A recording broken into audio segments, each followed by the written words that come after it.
Hi, hello. Okay, welcome to a photography tutorial by a non-photographer that nobody asked for. But here's the thing.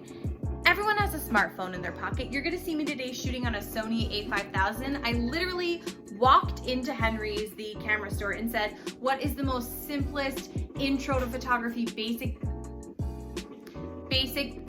camera that you have? And this is what they sold me.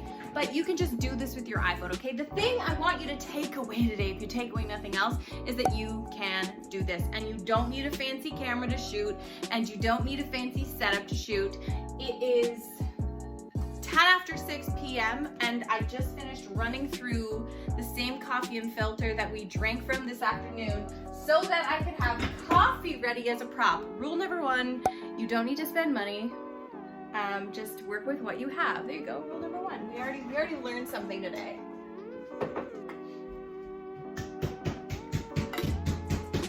You know, somebody, I don't know who, somebody did a study once and it said that women like to see coffee with cream in it next to treats, and men prefer to see a black coffee in images and they're more likely to like it. I don't know who did this study. Maybe I'll find it and source it by the time I edit this. Okay, first things first, welcome to set. What set, you ask? Any room in your house that has good, strong, natural lighting. Now, we don't want direct sunlight. I know it can be hard to sort of wrap your head around, but diffused lighting is actually gonna be better for your photos. So look for a room that has a lot of light, but not direct light beaming down on your subject.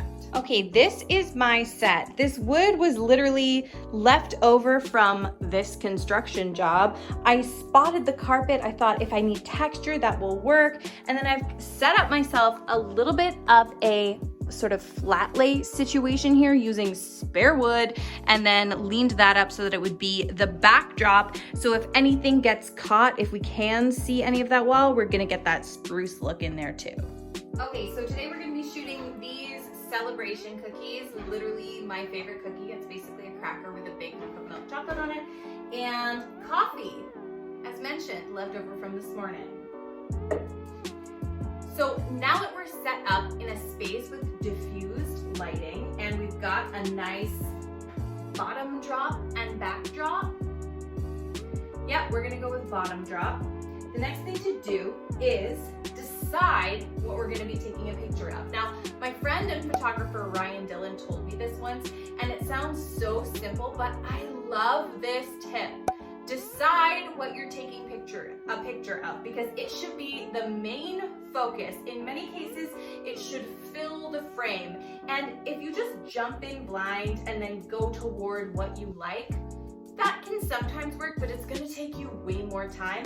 When if I decide I want my coffee in the back and I want cookies in the foreground closer to me, and I wanna catch just a little bit of this spruce look, then I can design that using what I know about photography instead of just sort of guessing. Something else I might choose is I want to look straight down at this cup of coffee and have all the cookies around it in focus, and I want to do a funky design because my brand is like funky and friendly. That's something else that we could choose to do.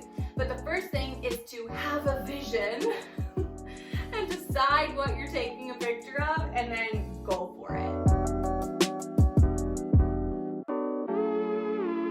Okay, here's another trick, especially when you're talking social media specific.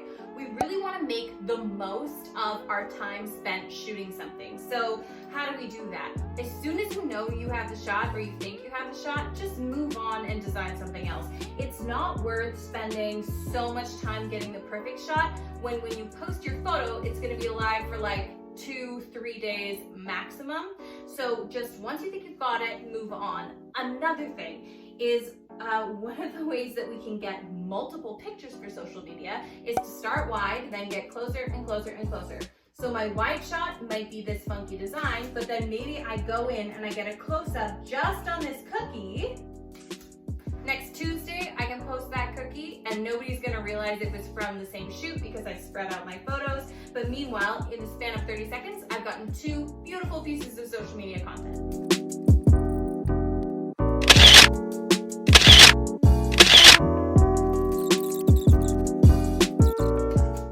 So I went to take a picture of the cookies out of